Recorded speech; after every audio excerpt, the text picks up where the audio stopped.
I want to talk to you about the secret emergency plan that MAGA has been hiding but has started to leak right now. This is super interesting. Now, many of you know for years now, MAGA has operated with a very simple assumption that we've talked about before, which is okay, Trump wins in 2024. That happened. Trump leads for 4 years. We're halfway through the term. He's president. I can't exactly say he's leading. But the idea is that then at the end of this final presidential term, Trump decides who replaces him in 2028. Republicans win. End of story. Trump's the kingmaker. He's the hero. The problem is that over the last few weeks, something has started to suggest that might not happen. Republicans have started accidentally revealing that they have a serious problem. And the problem is that all of a sudden, nobody is really confident that Trump is going to be able to do that. And I'll explain what I mean by that. For all the talk about Trump dominating Republican politics, there's one thing Trump can't do. He can't run again in 2028.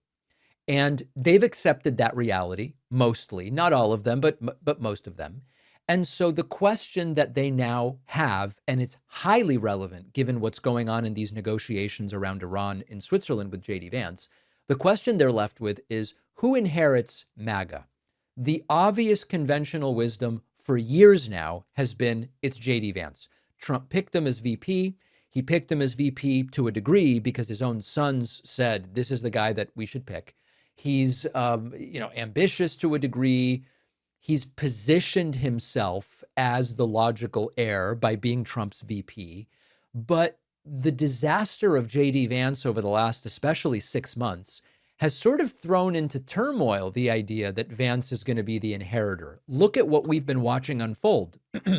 Vance is increasingly being sent to handle the administration's most difficult and risky stuff, which, listen, this is common with VPs. Biden did it to Kamala when he said she's running the border. And the Biden administration was not particularly popular in general when it comes to its handling of the border. And to a degree, Kamala Harris got saddled with that debt or weight, I guess we would call it. So it's common that VPs are given difficult assignments where if it goes well, the president gets the credit. If it goes poorly, the vice president gets the blame. So that gets us to these negotiations in Iran. If they were to succeed, which it already seems like they've blown up, Trump said, I'm going to take the credit. It's me ending the war again. And if the negotiations fail, which so far they are because Iranian negotiators walked out and JD Vance didn't even spend 48 hours in Switzerland, he's already coming back to the US, who is there holding the bag when that happens? It's JD Vance. And Trump sort of joked, if it goes well, I'll take the credit. And if it doesn't, I'll blame JD. But they're doing it. We have a clip of Ben Shapiro already saying, I think that the problem here is JD. You've got other right wingers I've seen on social media saying Vance can't handle this. So they kind of laughed when Trump suggested it, but it's serious. This is exactly how it works. Vance is handed a responsibility for a situation where the upside is Trump's because the buck stops with Trump and the downside is all JD Vance's. And the result is that Vance is just getting pounded left and right. Foreign policy hawks don't trust him, and they shouldn't.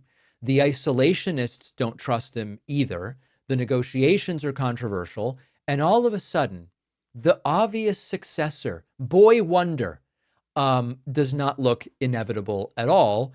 And people are talking more and more about, you know who, Marco Rubio.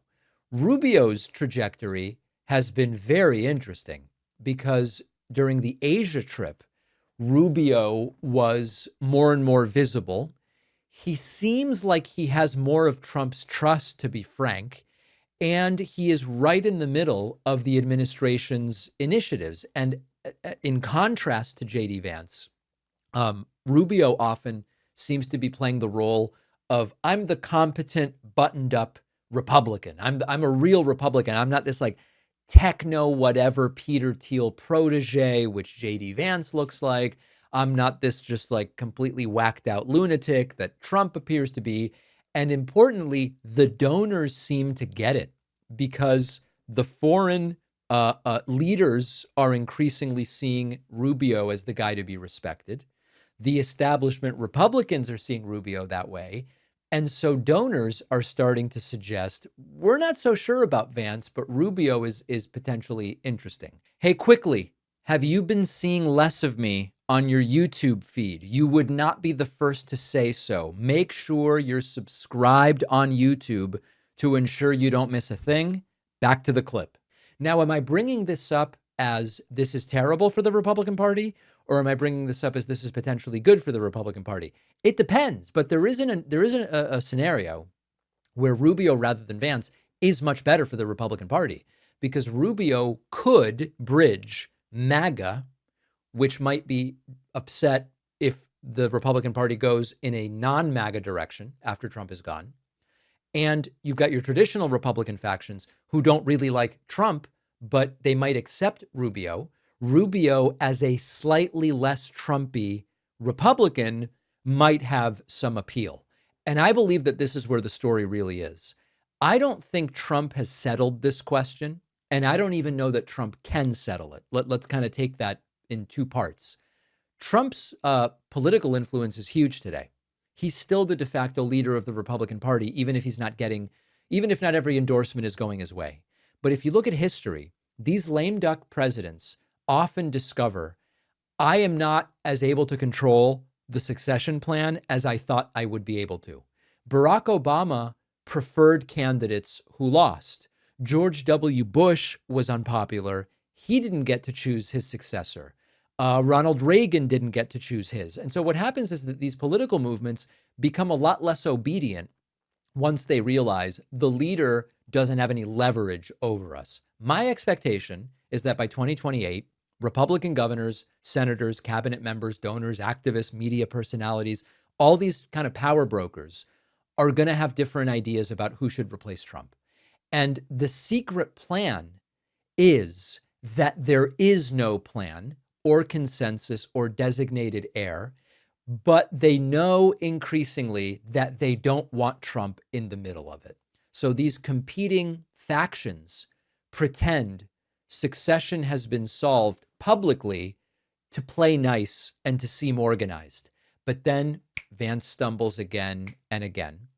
And Trump is asked about it, and he goes, these are both good options. And Rubio gains visibility. And then you hear about some other ambitious Republican who's positioning himself for the future. And they can no longer hide the truth, which is that this kind of fight over who inherits Trumpism is happening right now behind the scenes. The donors are throwing the weight of their money around, but they don't want to admit it publicly because they realize that revealing the level of chaos that's taking place makes them look like maybe they can't actually handle this in a coherent way. I think that this is delightful. And of course, there's always a chance that by Trump, like there's a world, let me say this in the best possible way. There's a world in which Trump getting to pick his successor is the best thing for the left because Trump would almost certainly pick some lunatic. But the chaos of Trump wanting to have that power and maybe not having it may be the best possible thing to expose these people as, hey, even once Trump is gone, it's still a mess of a party. And I think that that's a very valuable idea to reinforce. This doesn't become grandma's Republican Party once Trump leaves, because there are going to be a whole bunch of other problems. Maybe it's better to consider something other than the Republican Party. I think that if Democrats manage this the right way, play it correctly, they could do really well in 28. But we've got to get past 26 first, and that's going to be, that's a big deal first that we have to deal with. Thanks for watching. Check out this other video. And if you like our content, make sure to subscribe so YouTube puts our videos in your feed, and subscribe to the podcast on Spotify and Apple.